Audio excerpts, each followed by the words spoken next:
Okay, ku bantu basanzwe bakurikira Sam Promoter muhaye ikaze. Umunsi tuzanye amategeko n'amabwiriza yasohowe na YouTube ku bantu basanzwe bakoraho amafaranga bashaka kwinjira mu kiga cyo wakora amafaranga kuri YouTube. Kugira ngo ujye mu kiga cya YPP YouTube Partner Program byasabwa kuba ufite amasaha ibihumbi 4 ukaba ufite na subscribers ingana n'igihumbi. Ibi byose ukabikora mu minsi 335. Yego niko byari bimeze, ariko hasora icyo bita announcement released rules, new rules yuko kugira ujye muri icyo kigega ko hari requirements zigiye kuzajya zirasabwa, aho watch time 4K igiye kuba 8K watch time mu minsi 335. ukabushyiraho auna videos cyangwa unique videos zawe, nacho videos. So muhaye ikaze rero ati bimeze gute? Iyo nkuru twayumvise bamwe dusa nkaho twihebye, byizere bisa nkaho biyoyotse. Rero uko benshi na benshi bagogogo no kugira 4,000 none bigiye kuba 8,000. Ibaze icyo kintu rero, nk'umuntu rero wari ufite ikibazo yo kuba yagira 4,000 bikaba bibaye 8, bisa nkaho ibyo kugira YouTube n'ibyo kuba yaba umu creator ko bisa nkaho bigiye gusa nkaho bigiye kuba inzozi kuri we. So ati bimeze gute rero? Muhaye ikaze, ni kuri Sam Promoter Official wahageze. Muri kubana muri kuvugana ni Sam Promoter mwenyewe wahageze kuri Sam Promoter Official. Ese hari abantu bari bamaze iminsi bashaka kubona my face yanjye on camera like this, kuko abantu benshi bakunze kunyumva kuri mic gusa ntabwo bajya babona ndi kuri kamera, ko content yanjye nkora kenshi na kenshi mba ndi out of camera. Right now nakoze video ngaragara, ariko ibyo nanga ibyo tuje gutokinga, tujye kuvuga ku minduka zabonetse. Ati ese ibyo bintu bizaffectinga iki kuba content creation bagiye kujoininga YPP? Ese ko rusanzwe ufite already channel monetize we, ese niki wewe niki bimureba? Ati ni ibintu bisa nkaho ari bibi ku ruhande rumwe, ariko bikaba byiza ku busanzwe afite channel iri monetize, uwo ntago bimureba. Ariko reka tuvuge ku bashaka kujoininga YPP YouTube Partner Program. So mwayikaze wahageze, manzu kandi subscribe ukanda like video yanjye. Ibindi byo reka bibasobanurire, kuko niko kazi kacu ka buri munsi kujya tubahereza ibya mbere. So yero murabizi ko tubahereza content zijyanye no akora ibiceri na gishoro. Yego murabizi uko wabyaza umusaruro internet yawe. Burya na YouTube niyo hantu honyine wabyaza internet yawe kandi ukayibyaza umusaruro ubikora amafaranga yakavagari. Yego niko biri, niko bimeze. Reka tuvuge kuri iyi minduka rero. Ubundi ijoro ryahise habonetse icyo bita new rules of YouTube yarurizinze. Bisa nkaho abantu bayisomye baravuga ese nibyo cyangwa ni abantu babyanditse bamwe agira ngo AI yabirurizinze, ariko ayo makuru agiye kuba confirmed, kuko ukora ikintu manza kukurizinga mbere ikasa nkaho gipublishinga ku content creation bakamanza akayimenya hakiri kare. So rero ibi nabyo nibyo byabaye. YouTube yarurizinze new rules igiye kuzatangira ku itariki ya mbere kwa 2027 ngo bizashyirwa mu bikorwa, aho 4K watch time zahinduka 8K watch time. Ese ibyo bintu wari ukumva bisa nkaho bitazaba bigoye aba content creation?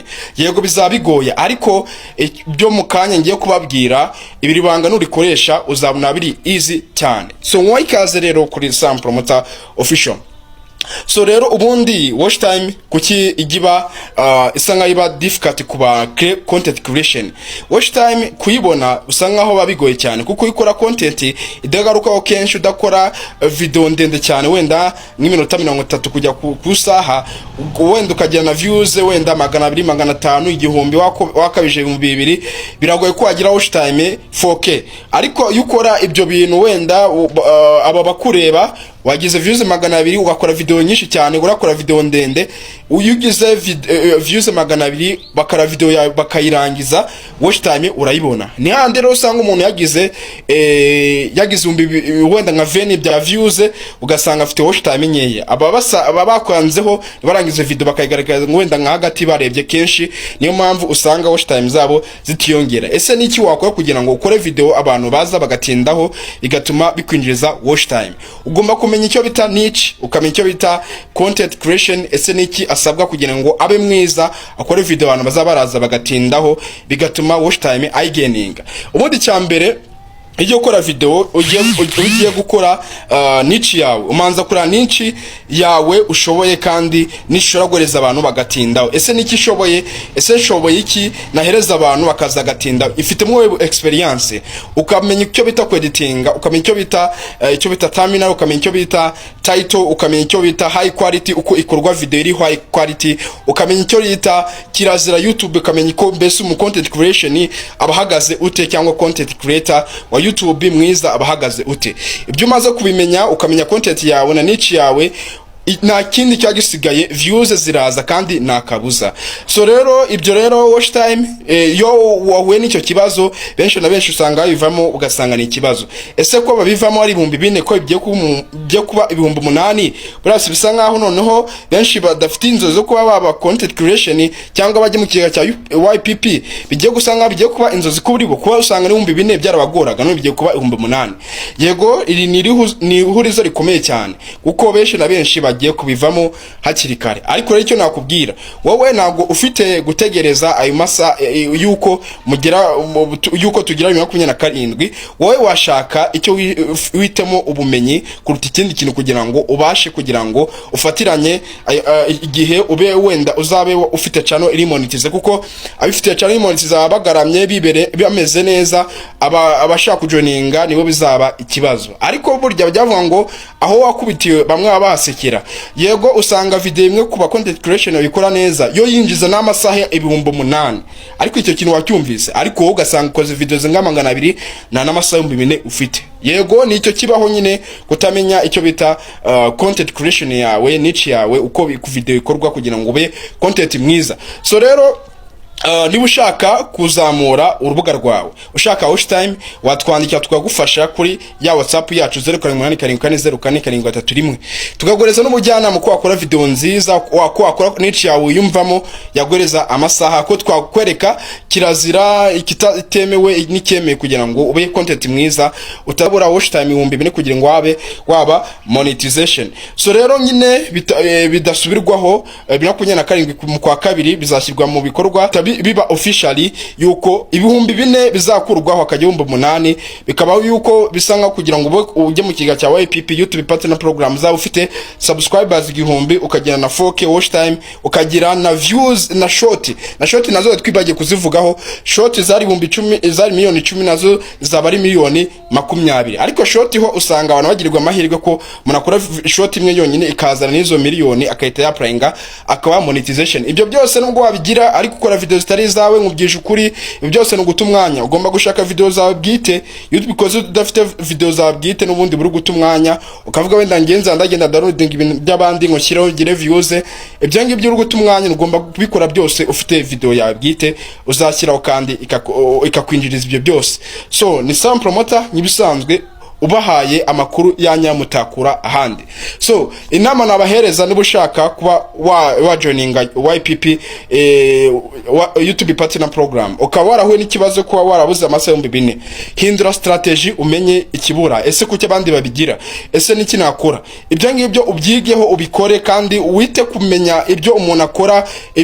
Buriya umuntu ushaka gukora ibintu bizima, wenda n'umukora sport, wibanda kumenya ibyo abandi ba content creation bakora kugira ngo nawe ubigireho, kugira ngo umenye uko babikora. Cyane cyane ibanga nabahishurira kumenya gukora icyo bita video, ukamenya high quality video yawe, ukamenya icyo iri kwigisha iki, ese ni video nakora abantu bazakayigarukaho, ukamenya gukora thumbnail na title. So ni Sam Promoter yimfije kubagezaho nimushaka gukora bino bintu bifatiranya kirikare.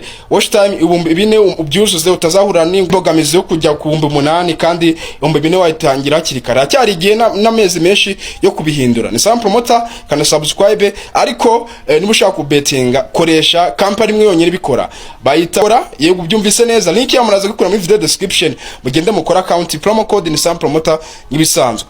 Yego ufatiranya YouTube yakiri kare, is announcement bizaba sa nkaho ari difficult ku bantu bashaka kujoininga kuri YouTube, bisa nkaho rigiye kuba iherezo ba content creation bari hasi kuba ba joininga YPP n'ibisanzwe. So uyu munsi reka nigarukire ku bantu bakunda kubetinga match zo mu Rwanda bakahora bazibetingira. Kibabaje dufite match dufite application ya dubetingaho nka Winner, BetPower, Gorilla n'izindi zitandukanye, ariko match zo mu Rwanda nazo dusangaho. Yego nkuzani imwe yonyine ibikora, ni imwe yonyine byumvise ko ari imwe. Jya kuri Chrome yawe wandikemo paripesa.com, ukora account nyibisanzwe, ikorana ibisanzwe, ukoresha imwirondoro yawe nk'ibisanzwe, kusanzwe ukora account biroroshye. So uraza gukera icyo bita promo code, araza gureza bonus welcome na ibikubo byiza. Sam Promoter ubifatanye nyibisanzwe irimo champion zigiye zitandukanye nka Premier League, La Liga, Bundesliga, Serie A n'ibindi zigiye zitandukanye. So koresha Paripesa ubyaza umusaruro bet yawe kandi mu betinga mu rugero. Niyo yonyine gusa bikora na yindi bikora. Koresha Paripesa, niyo yonyine wa betinga cyangwa wa kina amahirwe ukabyaza umusaruro bet yawe.